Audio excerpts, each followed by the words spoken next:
네, 우리가 지난번 시간에는 야곱이 이제 이스라엘로 이름이 변하는 사건을 중심으로 이제 성경 전체를 좀 보면서 특히 이제 창세기를 보면서 야곱과 관련된 전반적인 역사를 말씀드렸죠.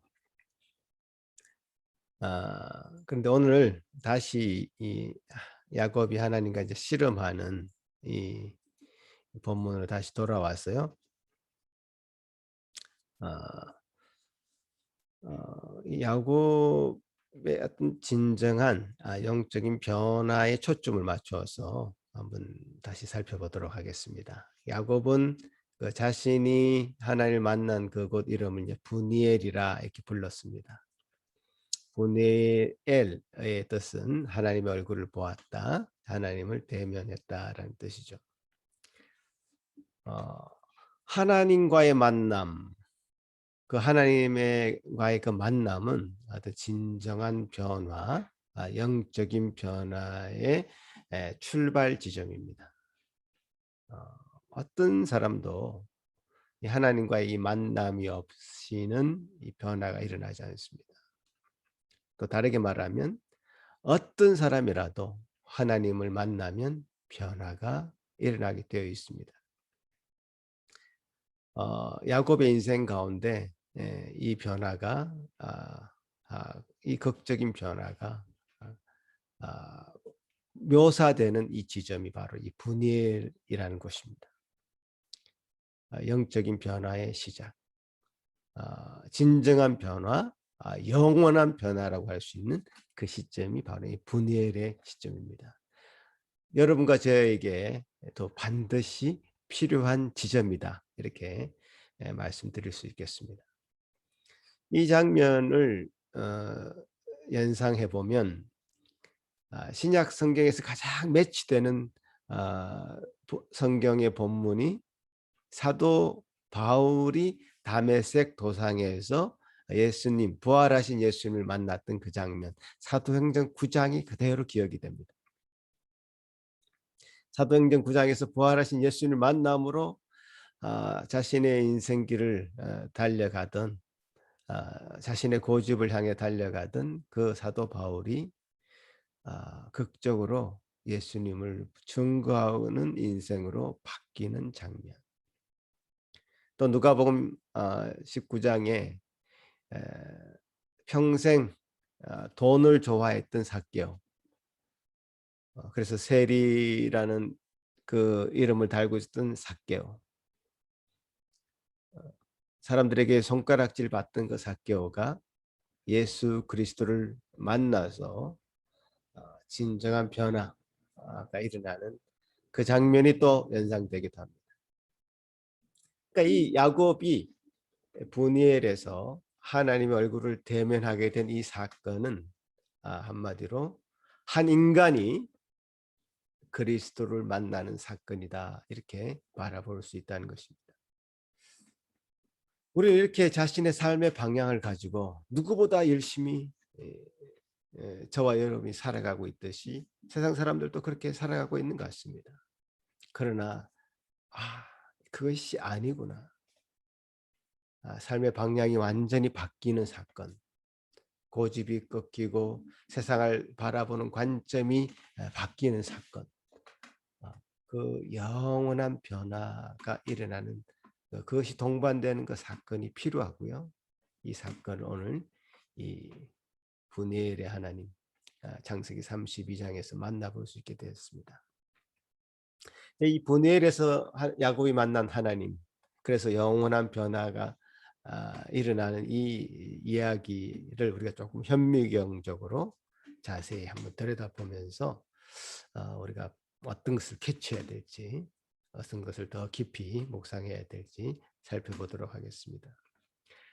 첫 번째 특징은 절박함이라고 얘기할 수 있겠습니다. 절박함. 그걸 또 다른 말로 표현하자면 가난함이다, 이렇게 표현할 수 있겠습니다. 영적인 그 가난함, 너무 절박한 그 시점, 그것이 이 성경 창세기 32장의 배경입니다. 정말 절박했던 그 순간들. 어떤 순간보다 가장 가난해질 수밖에 없었던 그 시점. 야곱의 인생을 통틀어서 볼 때 가장 낮아져 있었던 그 시점. 가장 가난해져 있었던 그 시점이 바로 이 분해의 시점이죠. 산상수훈에서도 심령이 가난한 자는 복이 있나니 천국이 그들의 것이다 이렇게 말씀하시죠. 이 심령이 가난하다라는 것 어떤 의미일까? 심령이 가난해진다는 것, 뭐 조금 낮아질 수 있는 것, 겸손해질 이런 거 우리가 생각해 볼 수 있습니다. 그죠? 그런데 이 원어적으로 이 가난하다, 이 poor 하다는 이 표현은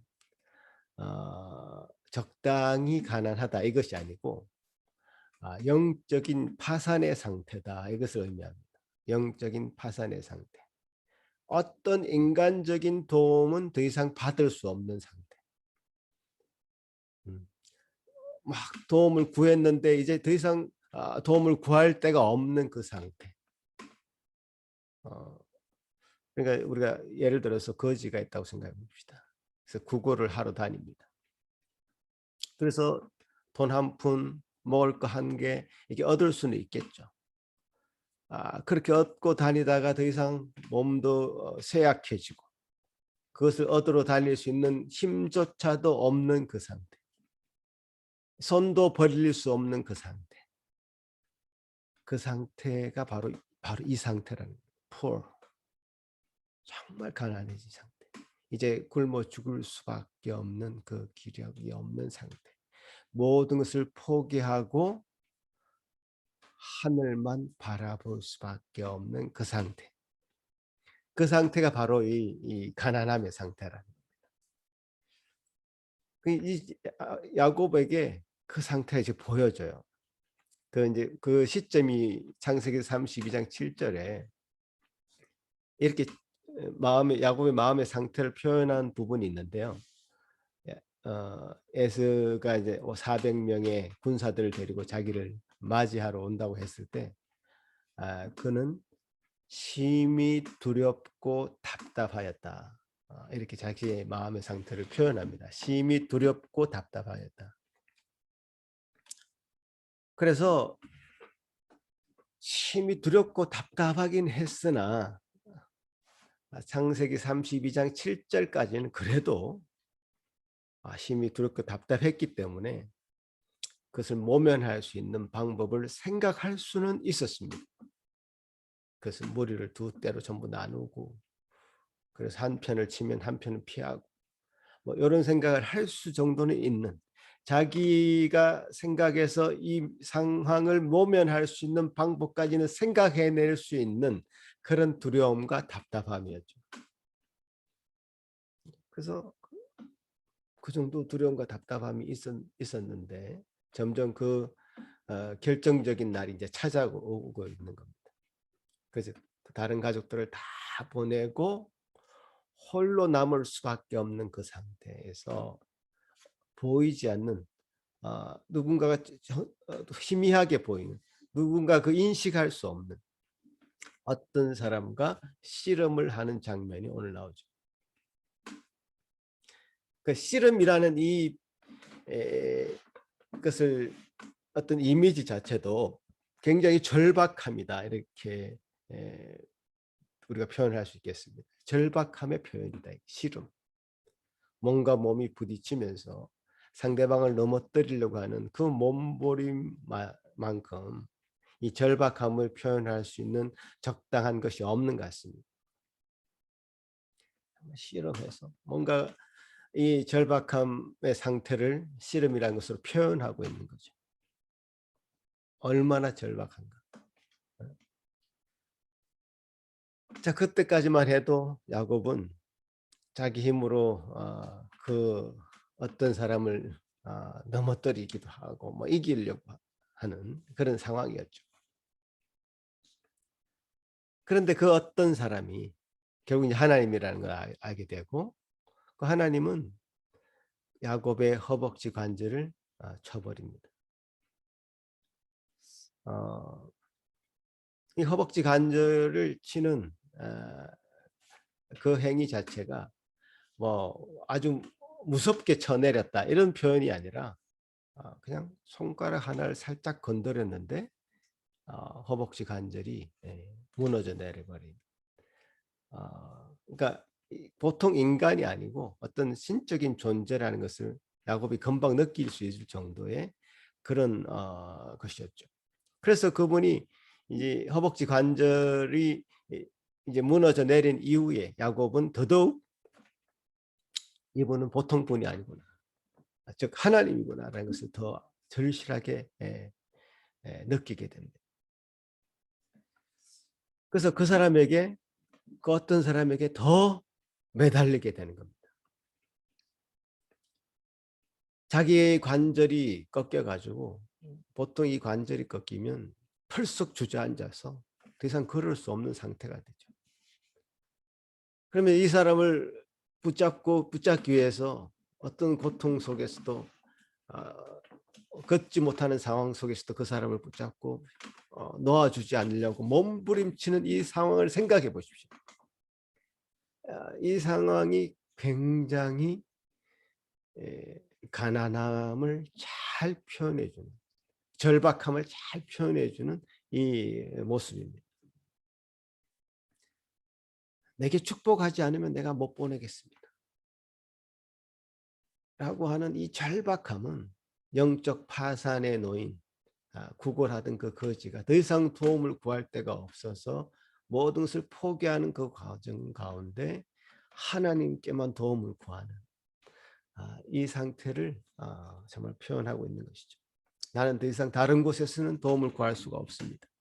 당신밖에는 나의 도움이 없습니다 라고 표현하고 있는 것이죠. 나를 도와주십시오. 나를 불쌍히 여기십시오.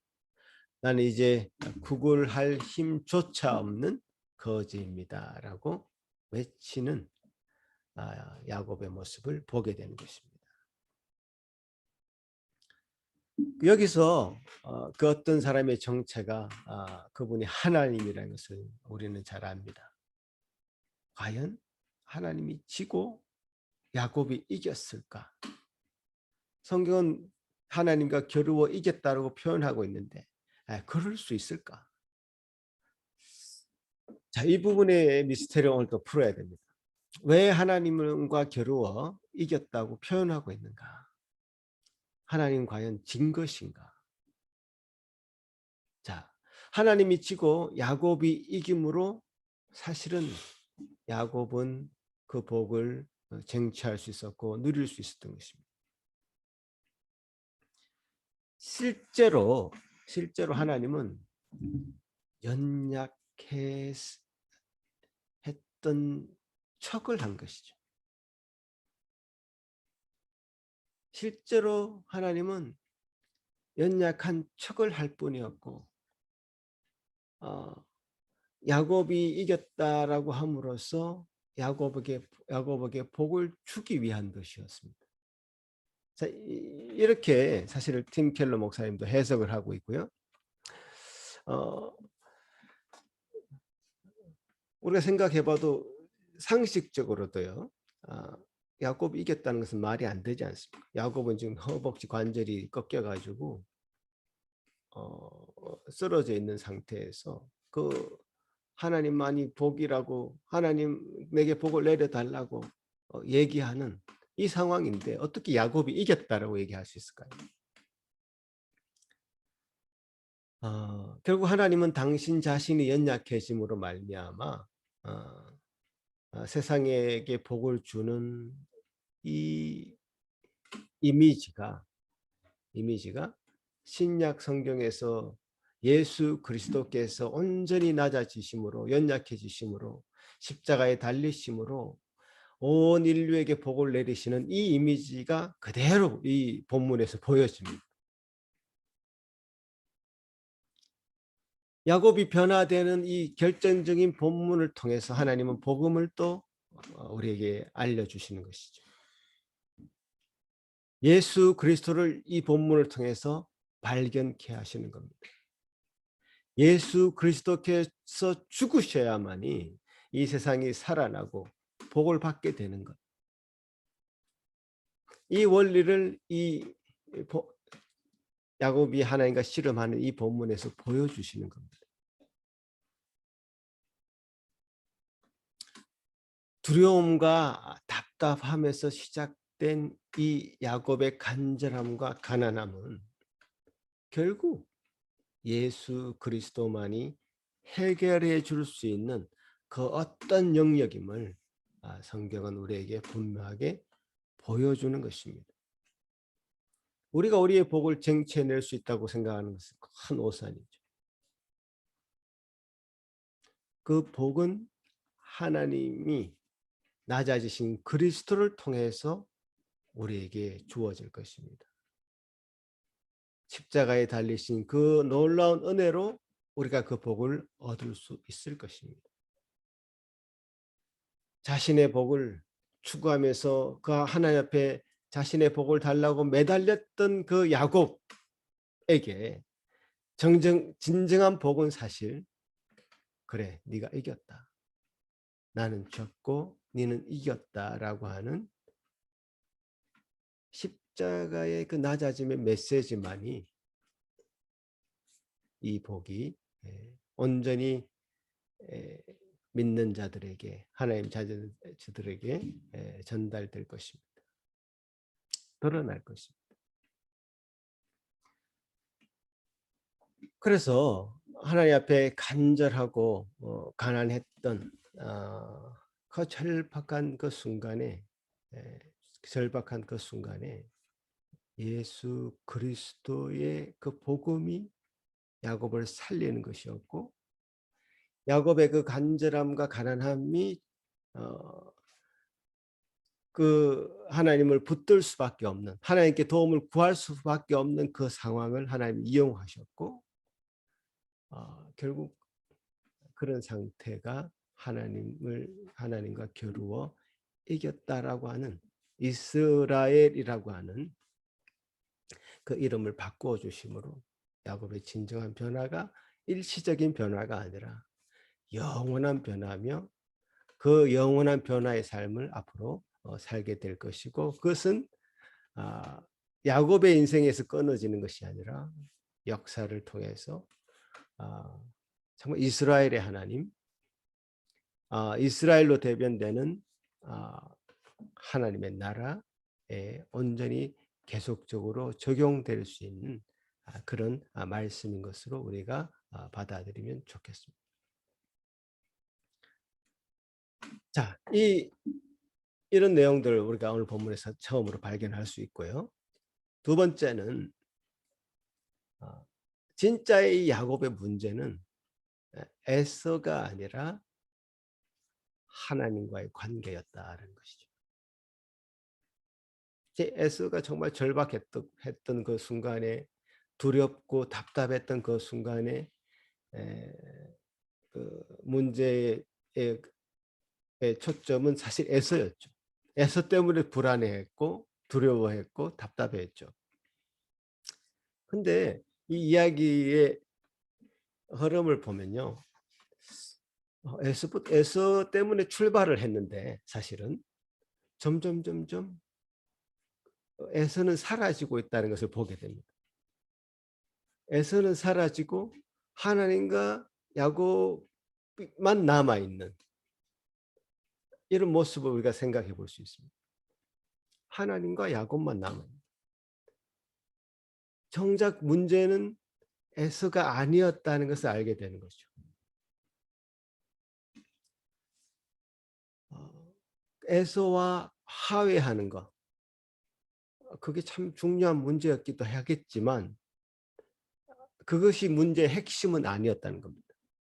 제가 왜 이렇게 말씀드리냐면, 우리는 보통 이 이야기에서 결론적으로 야곱과 에서가 정말 화해를 해서 아름답게 잘 살았다, 이렇게 결론 맺어지는 것을 좋아하는 것 같습니다. 해피 엔딩 뭐 이렇게.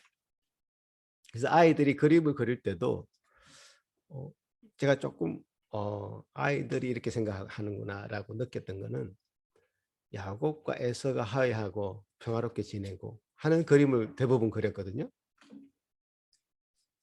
이게 정상적인 생각이고 그 정도 생각이 좀 머물 수밖에 없구나라고 이제 느끼는데요.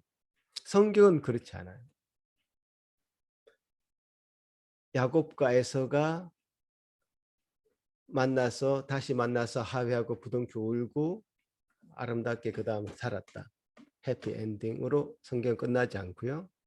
야곱은 에서가 세일이라는 곳으로 돌아가고요. 에서가 야곱을 같이 동행해 주겠다고 같이 데려가겠다고 했지만 거절합니다. 먼저 형님 먼저 가시라고. 먼저 가시고 우리는 천천히 가겠다. 형님이 그렇게 빨리 뭔가를 우리를 데려가면 우리 가축들이 다 죽을 수도 있으니까 먼저 가시라고. 그래서 에서가 야곱을 챙기는 이유가 있겠죠. 나는 정말 큰 어떤 왕국처럼 내가 이제 어떤 권력이 있으니 내가 너를 이제부터 잘 보호하겠다 이런 마음이 있었겠죠. 그래서 거기 가서 살면 편안한 삶을 살았을 것입니다. 근데 그렇게 하지 않고 야곱은 자신의 가족을 이끌고 세일로 간 것이 아니라 숫곳이라는 곳에 머물고 야곱과 에서와는 떨어진 곳에서 이렇게 삶을 살게 됩니다. 다른 삶을 살게 되는 거죠. 그러니까 진짜 문제는 에서와 화해해서 하는 것이 아니었던 것이죠. 더 중요한 것은 하나님과의 관계가 회복되어야 된다는 것을 알았던 거죠. 하나님과의 씨름하는 이 장면에서 어느 순간 야곱과 하나님 사이에 끼어 있었던 에서는 사라지고 없었고요. 정작 눈앞에 하나님과 나와의 문제, 하나님과 내가 풀어야 될 문제로 야곱은 받아들였던 것 같습니다. 그래서 이 매달리는 거 정말 자신의 절박해서 간절해서 자신이 그동안 어떻게 살아왔는지 주마등처럼 스쳐가는 자신의 어떤 과거들을 떠올리고 주님 앞에 매달리게 되는 이 야곱의 모습을 볼 수 있는 겁니다. 그러니까 우리가 우리 앞에 쌓여 있는 많은 문제들이 있잖아요. 뭐 자녀들 문제도 있을 것이고 어떤 스테이터스 문제도 있을 것이고 뭐 해결해야 될 문제들이 많이 우리 앞에 있습니다. 근데 우리 시야는 좀 근시안적이어서 그 해결의 문제, 그것만 해결하면 나는 정말 행복해질 텐데, 그것만 내가 해결하면 정말 나는 정말 좋을 텐데, 그것에 포커스를 맞춰가지고 큰 그림을 보지 못하죠. 정말 재정의 문제 어렵다. 이게 해결되면 좋겠다. 직장의 문제 정말 어렵다. 내 배우자의 문제 정말 어려운데 이것만 해결되면 너무 좋겠다. 근데 우리 인생은요, 그런 문제로부터 벗어날 수 없어요. 문제 위에 또 문제, 갈수록 태산인 거 알죠? 문제로부터 벗어날 수 없습니다. 결국의 문제는 뭐냐? 나와 하나님과의 문제입니다. 이 문제가 해결되고 나면 그 나머지 문제는요, 다 풀리게 되어 있습니다. 자기 자신이 채워지지 않았는데, 자기 자신이 하나님 관계가 돈독하지 않은데 어떻게 내가 다른 사람을 돌볼 수 있으며 다른 사람의 문제에 개입할 수 있으며 너무 넌센스인 거죠. 하나님 앞에 자기는 온전한가? 지금 하나님과 야곱과 씨름하는 이 문제 앞에 여러분이 서가지고요, 하나님과 나 사이가 정말 바르게 정립이 되어 있는가? 이 문제를 놓고 씨름하는 거, 우리 인생에서 가장 크고 중요한 문제다. 그 나머지 문제는요, 다 부가적인 문제고, 하나가 해결되면 다 해결될 수 있는 그런 문제의 카테고리에 다 있습니다. 물론 야곱이 절박함을 가졌던 그것을 촉발했던 것은 에서였고, 에서가 그 자신의 문제를 절실하게 절박하게 느끼면서 하나님을 대면하게 되는 그 촉매제 역할을 했죠, 에서가. 자, 그러니까 이런 거죠. 여러분이 가지고 있는 모든 문제의 어떤 절박하고 가슴이 답답하고 두려워지고 어떤 가난함이 있고 뭐 그런 것을 부추기는 어떤 촉매 역할을 하는 그런 문제들이 있을 겁니다. 근데 그 문제 때문에 하나님이 그 문제만 풀면 풀기 위해서 어떤 거를 하나님과 여러분 관계를 새롭게 하려고 하는 것이 아니라 그 문제 때문에 하나님과의 관계를 새롭게 정리하고 만나도록 하는 촉매제 역할로서 그 일이 쓰임 받았고요. 하나님과 우리 관계가 온전히 돈독해지고 그래서 새로운 자신을 발견하고 그랬을 때 그 문제는 굉장히 부차적인 문제로 될 수밖에 없다는 겁니다. 제가 이제 운동 같은 걸 좋아하는데 특히 이제 테니스나 탁구 이런 거를 해보면요, 약간 불편해지는 부분이 있습니다. 어떤 부분이 불편해지냐면 1대1로 주로 많이 하게 되잖아요. 제가 상대방을 이기려고 하는 그런 순간에 딱 폼이 흐트러지는 겁니다. 그 공만 넘기면 되니까. 그런데 트레이닝을 많이 받은 사람은 그 폼이 흐트러지지 않아요. 자신의 굉장히 열심히 훈련 받고 트레이닝 받은 그 폼을 흐트리지 않으면서 어떤 이길 수 있는 방법을 터득한 사람, 더 큰 그림을 보고 터득한 사람들은요, 지금 하는 그 매치, 지금 하는 그 시합에 목매이지 않는 거죠. 자, 우리는 이런 눈앞에 상대를 이기려고 하는, 그래서 실력을 키우지 못하는 우리 자신의 모습을 발견하게 되는데요. 자신의 눈앞에 있는 문제만 해결하고 그것만 넘으려고 하는 근시안적인 모습으로 우리가 머물러 있다면 그것이 아니라 우리 안에 하나님이 그 일을 통해서 나를 어떻게 훈련시키실까? 나를 어떻게 변화시키실까? 하나님과 나와의 만남으로 이 문제를 주님 하나님은 지금 이용하고 계시다는 사실을 알고 하나님 앞에 무릎 꿇는 하나님 관계 속에서 내가 변화되는 그 일로 새롭게 출발하기를 하나님이 요구하시는 겁니다. 하나님의 관계가 해결되고 나면 그 나머지 문제는 실타래가 풀어지듯이 술술술 이제 풀려나갈 것이다. 그렇게 생각이 드는 거죠.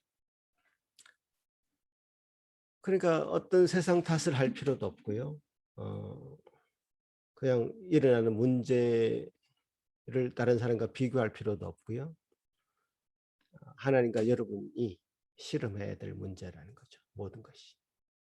하나님께 매달려야 되는 것이죠. 하나님은 져 주실 준비가 되어 있습니다. 매어달리면 하나님은 져 주시고요. 그것이 참 은혜로 우리에게 주어진 것을 알게 하시고요. 그렇게 우리를 높여주십니다. 다른 것은 다 버릴 수 있어도 내가 당신만은 결코 가게 하지 않겠습니다. 라는 어떤 고백이, 이 야곱의 고백이 우리의 고백이 돼야 돼. 내가 지금 다른 모든 것 다 이제 포기할 수 있습니다. 이 문제 앞에 내가 그냥 매달리지 않겠습니다. 이 문제의 근원이신 하나님과의 관계 속에서 내가 새롭게 회복하고 싶습니다. 이런 자세로 야곱이 이 하나님을 만나고 있다면 우리도 그런 자세가 이제 필요하다라는 것이죠. 그러니까 이 축복하지 않으면 내가 결코 하나님을 보내지 않겠다라고 야곱이 얘기했을 때에 하나님은 그제서야 네 이름이 뭐냐? 네 이름이 뭐냐고 묻습니다. 이게 세 번째 포인트인데요. 참 아프지만 하나님은 우리에게 그것도 분명하게 얘기하시는 것 같습니다. 간절함을 가지고 하나님 앞에 매달리는 절박한 가난한 모습의 이 야곱을 향해서요. 이제 하나님이 처방을 내리시는 거거든요. 이 처방을 내리시는데 이름을 물어본다는 겁니다. 야곱의 이름은 참 부끄러운 이름이에요. 왜 이름을 이렇게 졌는지 모르겠지만 참 부끄러운 이름이에요. 이 부끄러운 이름을 물어본다는 겁니다. 하나님과 야곱의 만남이 아주 극에 달했을 때 정말 야곱의 허벅지도 관절도 꺾이고 그럼에도 하나님을 붙잡고 있고 그 복을 달라고 애원하고 하나님은 낮아지심으로 야곱을 높이시는 이런 과정에서 과거를 들춰내십니다. 아픈 과거의 인물 야곱을 굳이 들춰내고 있는 느낌이 이 본문을 통해서 보이는 겁니다. 고집스럽고 악자까지 붙잡으려고 했던 홀드하려고 했던 발꿈치를 홀드하고 재산을 홀드하고 뭔가 자기 욕심을 향해서 때문에 그 아내도 홀드하고 하려고 했던 야곱의 그 인물됨을 탁 고백하게 만드는 겁니다. 네 이름이 뭐냐? 그냥 그 야곱이라는 것에 이스라엘 이름을 덮어서게 하려고 한 것이 아니라 야곱은 딜리트 시키고 리플레이스 이스라엘 이름을 리플레이스 하는 느낌입니다. 여러분 페인트 칠을 해보신 분 느끼실 텐데 주로 이제 물이 샌 곳 이런 데는 페인트를 덧칠하면요 반드시 그 물이 샌 그 흔적이 또 비쳐서 보입니다. 해보신 분만 알 겁니다. 해결책은 뭐냐? 다 긁어내고 다 긁어낸 다음에 새로 페인트를 칠하는 것이 해결책입니다. 딱 요 느낌입니다. 네 야곱 너 이름 뭐냐? 몰라서 물어봤겠습니까? 하나님이 야곱의 이름을 몰라서 물어봤겠냐고요. 압니다. 자신의 이름을 고백하게 만드시고요. 이제부터는 야곱이라 부르지 않고 이스라엘이라 부르겠다. 사실 제가 성경을 읽으면서 계속 들었던 의문점은 그 성경 32장 이후에도 계속 야곱이라고 부릅니다. 성경의 기록이. 야곱이라 계속 나와요. 45장 이후에 그때서야 야곱이란 이름과 이스라엘 이름이 교차해서 나옵니다. 그러니까 이스라엘이란 이름으로 부르겠다라고 하신 이 대목이 그저 내가 세상의 이름을 이제 야곱이라 사람들이 부르지 않고 이스라엘이라 부르겠다 이런 느낌이 아니라 영적인 변화. 이 야곱이라고 하는 이 본성 자체가 정말 사라지지 않을 거고 세상 사람들 계속 너를 야곱이라 부를 텐데 나는 너를 진정으로 변화시킨 하나님이고 너를 진정한 변화의 이름 이스라엘로 불러볼 것이다. 하나님 결코 우리의 과거를 덮어버리시는 분은 아니실 것 같습니다. 과거 이름을 부르게 하심으로 과거 이름을 부르게 하심으로 내가 어떤 사람인지는 계속 알게 해주십니다. 나는 정말 야곱과 같은 사람이었습니다. 라고 인정하기 싫지만 그 이름을 굳이 물어보십니다. 그 의미는 예수님이 이 땅에 처음 오실 때 첫 일성, 첫 일갈은 바로 회개하라, 천국이 가까웠다라는 말씀이죠. 회개 없이 천국은 없다 이거죠. 정리해라. 과거의 삶을 정리해라. 그래야 하나님 나라를 보게 될 것이고 천국의 맛을 보게 될 것이다. 이거 예수님의 사역의 첫 일성이었습니다. 내가 누구인지 똑바로 알게 해주신 다음에 새 이름을 불러주십니다. 하나님과 겨루어 이기는 삶을 살도록 해주시는 것입니다. 여러분이 어떻게 하나님을 겨루어 이기겠습니까? 하나님이 져주시는 거죠. 져주시는 그 은혜, 십자가에 달리신 그 은혜로 우리는 하나님과 참 교제의 장에 들어가게 되는 것입니다. 우리는 그 사랑에 감사하는 것이고, 이제는 야곱이라 불렸지만 이제는 이스라엘의 삶을 살아가게 하시죠. 하나님의 자녀, 하나님의 나라를 이루는 자녀의 삶을 살아가게 하십니다. 하나님과 교제하며 살아가는 복된 사람으로 삶으로 우리를 인도해 주십니다. 내가 야곱으로 지금까지 살았지만 죽은 것과 다름이 없고 이제 이스라엘의 영원한 그 변화, 앞으로 있게 될 그 삶의 여정에 첫 발을 들이겠도록 하실 것이다 라고 지금 야곱의 이름을 부르시고 이름을 바꾸신 것입니다. 야곱을 버리기가 아까우십니까? 아니죠. 아까울 게 없죠. 더 영광스러운 이름을 받았는데, 여러분 십던 껌을 버리는 게 아깝습니까? 안 아깝죠. 과감하게 버리잖아요. 정말 주님께서 주시는 이 풍성한 삶으로 이스라엘의 삶으로 출발케 하시는 그 하나님을 여러분 직접 만나십시오. 그 하나님 앞에 직접 홀로 서시기 바랍니다. 그것만이 하나님이 여러분의 삶의 모든 문제 앞에 해결자 되어 주시고 도움을 주시는 분이심을 여러분이 직접 체험하게 될 것입니다. 예, 기도하시겠습니다. 하나님 아버지 감사합니다. 우리에게 주신 이 복된 시간, 야곱의 모습을 통해서 우리 자신들의 모습을 다시금 돌이켜보게 하신 것 감사합니다. 어느 누구도 비껴갈 수 없는 하나님과의 이 대면, 이 만남, 참 비껴가고 싶은